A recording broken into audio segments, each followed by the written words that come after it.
My name is Sarah Mitchell, and at 34, I've created a world I'm genuinely satisfied with.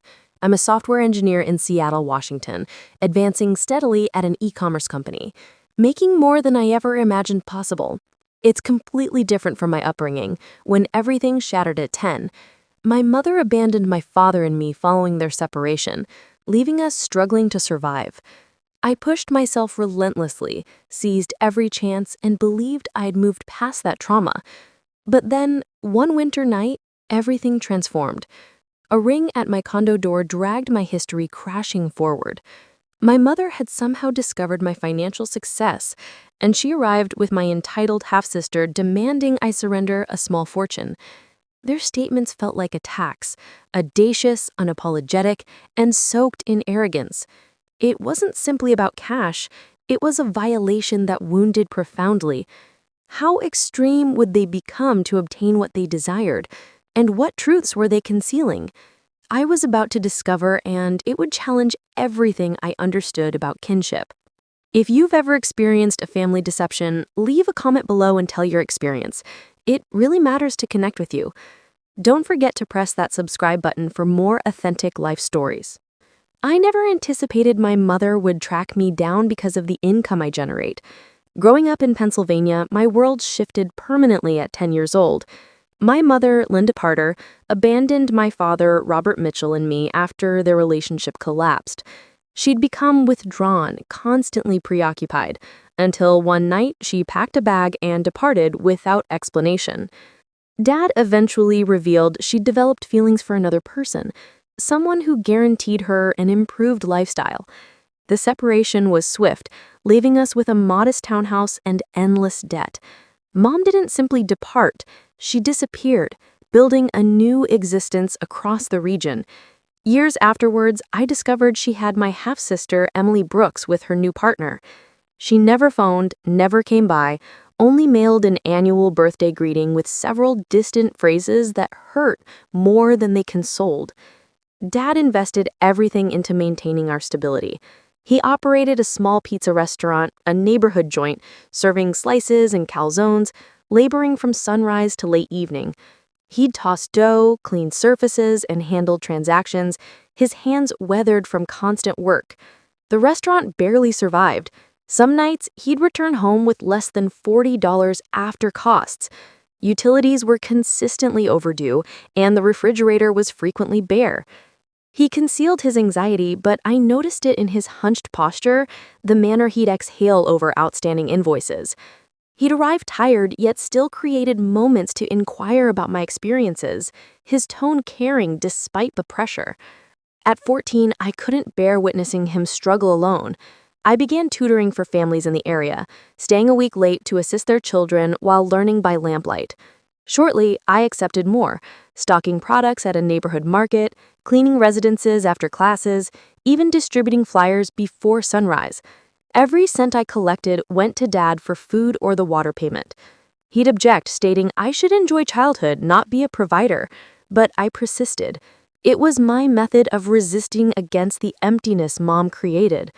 I'd conceal my own fatigue, acting like it was okay when my fingers throbbed from washing surfaces or my calves ached from cycling distances with advertisements. Education was my salvation. I'd remain late for a robotics club, focusing on circuits to silence the pain.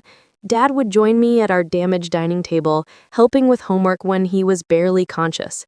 He'd express I could accomplish anything, that I was tougher than our situation. His statements motivated me even when I questioned myself. But Mom's departure was a persistent hurt. I'd examine her previous photographs, wondering why I wasn't enough for her to remain. Those questions created a void in me that I concealed under labor and academics. By secondary school, I'd mastered to rely on myself. I preserved every coin, studied intensely, and committed never to require anyone like I'd required her. Dad was my foundation, but I understood he couldn't support us indefinitely.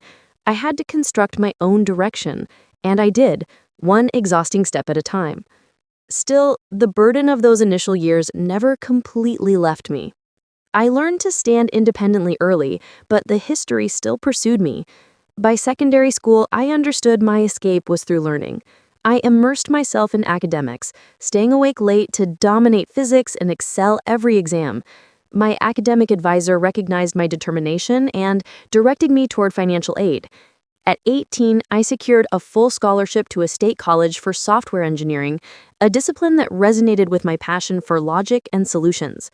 That scholarship was my liberation, an opportunity to rebuild my destiny. But even with education covered, I was alone for everything else. Textbooks, housing, food, there was no safety net, just me and my resolve. To survive, I worked various positions. I served drinks at a bar, avoiding spilled beverages while practicing coding algorithms. Weekends, I was a research assistant at a small consulting agency, organizing data and handling inquiries. Late nights, I sanitized laboratories, wiping down equipment until my shoulders burned. My routine was unforgiving. Awake at 5 a.m., asleep past 1 a.m., constantly determining how many hours I needed to handle next quarter's expenses. Every dollar went to necessities, with a fraction stored for crises. I pressed forward through weariness, motivated by a promise to myself. I wouldn't allow my history to define me. University was demanding, but it molded me. I enrolled in extra classes, participated in coding competitions, and secured a summer position at a software startup. The work was arduous, debugging programs for hours, but it sharpened my skills. By completion, I possessed a qualification, a collection of recognitions, and an employment proposal from an e-commerce corporation in Seattle, Washington. Relocating there felt like entering a different reality. Seattle's energy, its innovation culture, gave me a clean start. I started as a junior developer, investing everything into my tasks. Within 6 years, I'd advanced to a lead position, managing teams and collecting a compensation that felt surreal compared to my upbringing. With my success, I never neglected my dad. He'd given up everything, running that pizza place morning and evening to keep us going. Once my income stabilized, I started wiring him $600 a month. It wasn't much initially, but it helped him settle debts from the restaurant and repair its broken oven. Later, I handled his medical expenses and even transferred extra for a new refrigerator when his malfunctioned. He'd object, stating he didn't want my money, but I insisted. It was my way of thanking him, of relieving the weight he'd carried alone for so extended. Every time we talked, his tone would break with pride, telling me I was his best achievement. Those moments signified more than any promotion. Mom, though, was a separate matter. Her annual birthday greetings still arrived, each one a cold reminder of her departure. "Happy birthday, hope things are going well," she'd write, her words sharp and empty. No calls, no visits, just those cards piling up in a box. They stirred up old pain, questions I'd tried to bury. Why did she leave me behind? Why didn't she care? I'd shoved the thoughts down, focusing on my work and Dad's quiet support. But the hurt remained. My life in Seattle was one I'd built from nothing. I bought a modern condo in Capitol Hill, filled it with things that felt like home. My colleagues respected me, and I found friends who became my selected family. I thought I'd sealed the door on my history, that I'd proven I didn't need Mom. But some hurts don't heal no matter how high you rise. One winter evening, a forceful knock on my condo door startled me from my schedule. I opened it to discover my mom standing there, her grin broad but strange, with my half-sister Emily slouched beside her. It had been over 2 decades since I'd witnessed her face, and the sight impacted me like a surge, part astonishment, part ache. She stepped forward, arms extended as if we'd never been separated, her voice flowing with warmth that felt practiced. "Sarah, my precious girl, it's been far too long," she stated, drawing me into an embrace I didn't reciprocate. Emily barely glanced up, her eyes fixed to her device, mumbling a half-hearted greeting. We sat in my living room, the space I'd made my own, but their presence made it feel alien. Mom's eyes darted around, lingering on the modern furniture, the view of Seattle's skyline through my windows. She started with casual conversation, how she'd missed me, how proud she was, but her words felt hollow, like lines from a performance. Then she got to the matter at hand. "I heard you're doing incredibly well. A major position, excellent income. She leaned closer, her smile tightening. Emily's beginning university soon. Her tuition, $65,000. And we require your assistance. Just a bit of support, maybe $3,500 monthly to keep us stable. I froze. Her words penetrating. $65,000? $3,500 monthly? The figures were astounding, but it was her casual presumption that stung most. Emily finally looked up, smirking. Decent place, but it's kind of cramped for someone earning serious money like you, she said, her tone dripping with contempt. She sprawled across my sofa, propping her boots on the coffee table like she possessed it. You could do superior, she added, scrolling her device again. Her arrogance, her calculated warmth, it was overwhelming. My stomach twisted with a combination of anger and disbelief. This wasn't a reunion. It was a deal. I attempted to process their demand. Mom continued, painting a picture of hardship, claiming she and Emily were barely surviving. Her voice was soft, almost begging, but her eyes were sharp, observing every reaction. She mentioned my position again, dropping hints about my compensation, as if she'd done her investigation. You've got so much now, Sarah. Family assists family, correct? The term family hit like a slap. Where was she when Dad and I were struggling, when I was working nights to afford groceries? Part of me wanted to believe her, to view this as an opportunity to repair things. I had spent years wondering what it would be like to have her back, to hear her explain why she left. Maybe this was it, a chance to rebuild. But doubt gnawed at me. Her sudden appearance, her focus on my income, it felt too convenient. Emily's attitude didn't help.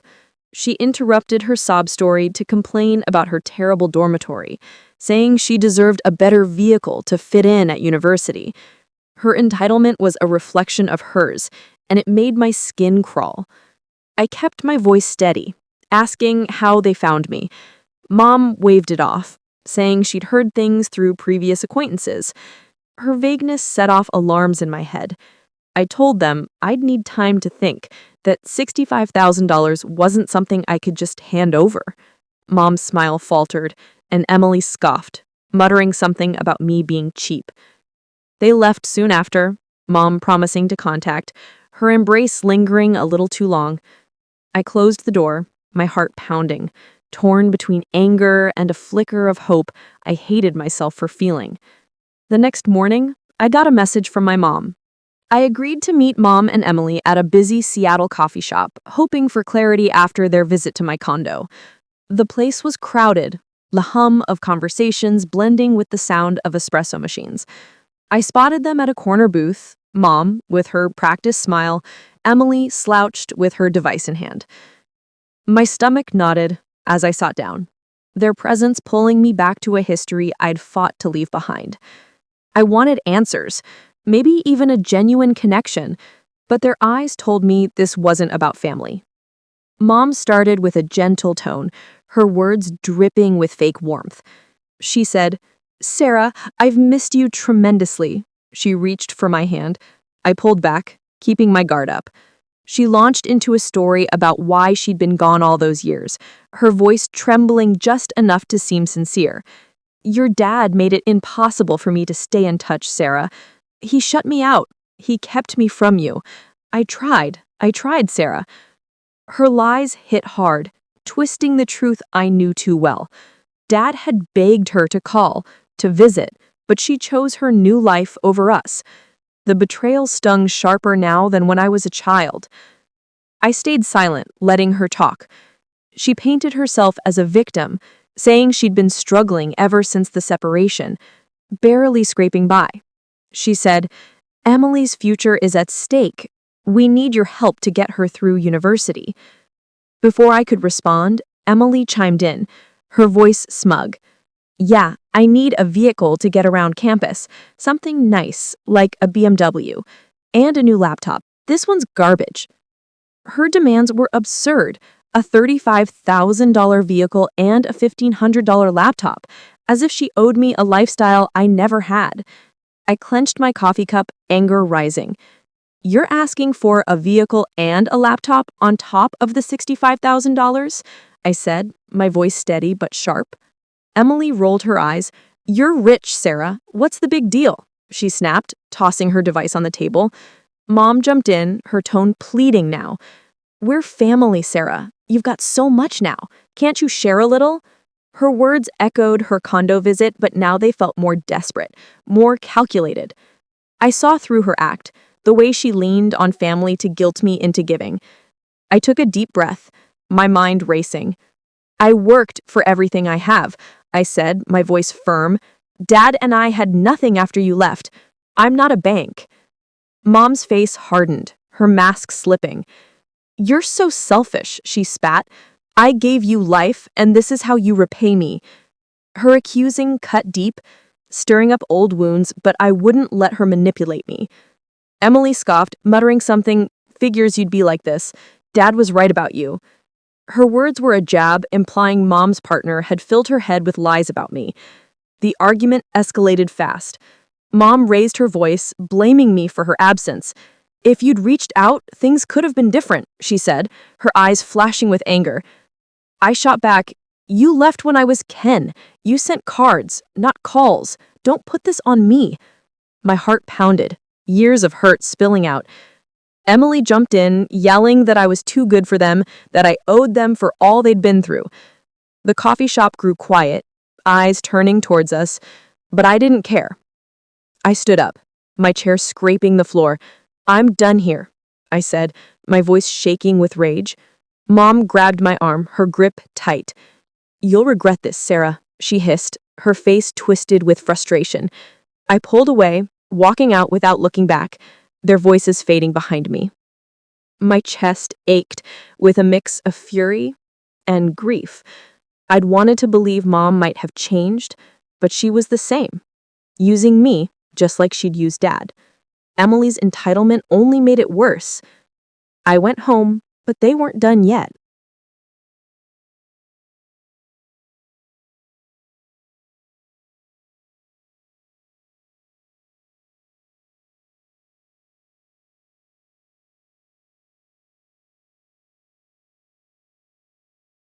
That afternoon, my condo buzzer rang, pulling me from a restless attempt to work.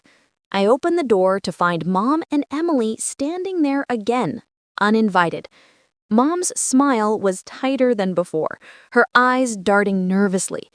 Emily leaned against the wall, scrolling her device, her expression bored but expectant. My pulse quickened. After our blowout at the coffee shop, I hadn't expected them back so soon. We just want to talk, Mom said, her voice overly sweet, but I felt a chill. I let them in against my better judgment, hoping to avoid another scene.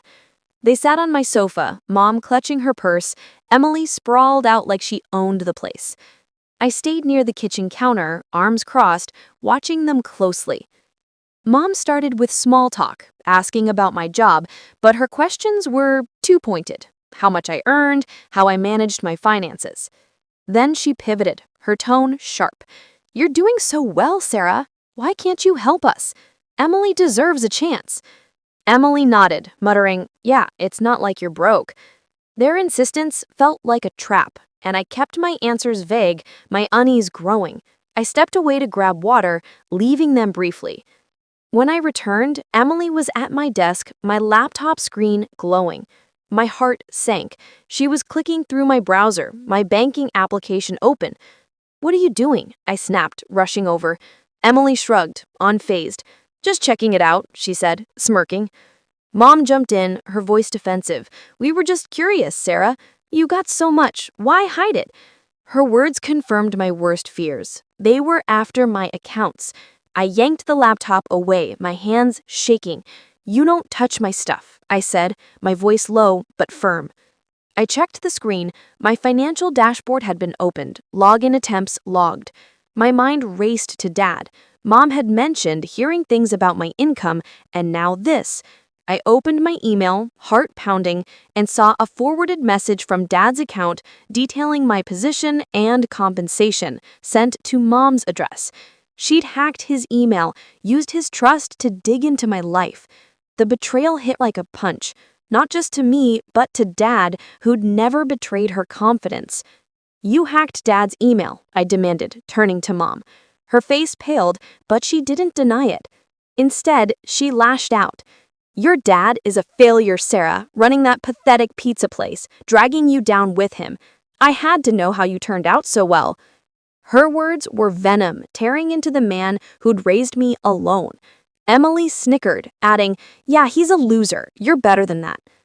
Their cruelty ignited something in me. I stepped toward them, my voice steady despite my rage. "Get out or I'm calling the police," I said, holding up my device. Mom's eyes widened, her composure cracking. "You'd call the cops on your own mother?" she hissed, standing up. Emily scoffed, tossing her device on the sofa. "Chill, it's not that serious." But her voice wavered. I didn't back down. "You broke into Dad's email and tried to access my accounts. That's serious enough," I said, dialing 911 but not hitting call yet. Mom grabbed Emily's arm, pulling her toward the door. "You're making a mistake, Sarah," she warned, her voice cold. "We're not done." They stormed out, leaving the air heavy with tension. I locked the door, my hands still trembling, and sat at my laptop. The logs confirmed it. Multiple failed login attempts, a browser tab open to my bank's password reset page. My training in software engineering made me meticulous. I knew they'd been digging for financial details. Mom's hack of Dad's email wasn't just a violation, it was proof she'd never cared about us, only what she could take. The weight of her actions settled over me, a mix of fury and betrayal. I needed to know how far she'd gone. Right after their visit, I dialed Dad's number, my hands still shaking from Mom's intrusion. When he answered, his voice was warm but tired, and I hated adding to his burdens. I told him about Mom hacking his email, her lies about him keeping her away, and their attempt to access my accounts. "She's been lying about you, Dad," I said, my voice tight with anger. He sighed, not surprised. "That's Linda," he said, quietly. "She always twisted things to suit her." He confirmed his email had been compromised. Someone had changed his password weeks ago. It crushed me to hear how she'd violated his trust again, but it hardened my resolve to protect us both. I reached out to my attorney, James Anderson, the next day. James was sharp, methodical, and didn't mince words. "This is serious, Sarah," he said, reviewing my evidence, screenshots of login attempts, the forwarded email from Dad's account. We filed for a restraining order at the Seattle courthouse, citing Mom's unauthorized access and Emily's complicity. The process was grueling, with paperwork and hearings, but James guided me through it. Within weeks, the court granted a permanent restraining order against Mom and Emily, barring them from contacting me or coming near my home. The judge's ruling felt like a weight lifted, a legal shield against their schemes. Days later, I got a notification from my bank. Someone had tried to transfer $12,000 from my savings, triggering a two-factor authentication block. I knew it was Mom, still digging despite the order. My accounts were locked tight thanks to the security I'd set up as a software engineer. Her failure gave me a grim satisfaction, but it also left me hollow. She wasn't just after money, she wanted to unravel everything I'd built. I reported the attempt to James, who filed a follow-up with the court, ensuring Mom faced consequences if she tried again. A year later, my life had changed. Word of Mom's actions spread through her circle. Aunt Margaret Carter, Mom's older sister, reached out to me, her voice heavy with regret. "Linda has been like this since we were young," Aunt Margaret said, sharing stories of Mom's manipulations, how she lied to family, borrowed money she never repaid. Margaret's honesty helped me see Mom's betrayal wasn't personal, it was who she was. Meanwhile, Mom and Emily burned bridges. Friends and relatives, tired of their lies, cut them off. They moved to a smaller town, their social circle shrinking to nothing, a fitting consequence for their greed. I started seeing Dr. Helen Martinez, a therapist recommended by a colleague. Dr. Martinez was patient, helping me unpack the trauma of Mom's abandonment and recent actions. She said in one session, "You've carried her choices too long," her voice calm but firm. Through months of work, I learned to let go of the guilt I'd felt for not being enough for Mom. I realized her absence was her failure, not mine. Those sessions gave me clarity, a way to heal without letting her define me. Inspired by my own journey, I founded a small nonprofit in Seattle, funneling part of my income to support teenagers from struggling families. The foundation offered scholarships and mentorship, things I'd craved growing up in Pennsylvania. My friend Jessica, a community organizer, helped me set it up. Nathan, a fellow engineer, designed the website, and Marcus, my neighbor, spread the word through his network. Their support reminded me I wasn't alone. Through it all, Dad was my anchor. I often welcomed him to my condo, watching him light up at the life I'd built. My friends, Jessica, Nathan, and Marcus, became my chosen family, people who showed up without expecting anything in return. They celebrated my wins, listened when I faltered, and reminded me what love looked like. One evening over dinner with them, I realized something. I had Dad, and that was enough. Family isn't blood. It's the people who choose you, who respect you, who stay. To everyone listening to my story, thank you for sticking with me. I hope it shows you that family is what you make it, not what you're born into. Choose people who lift you up, who see your worth. I'd love to hear your thoughts. What does family mean to you? Please share below and subscribe to this channel for more stories like mine.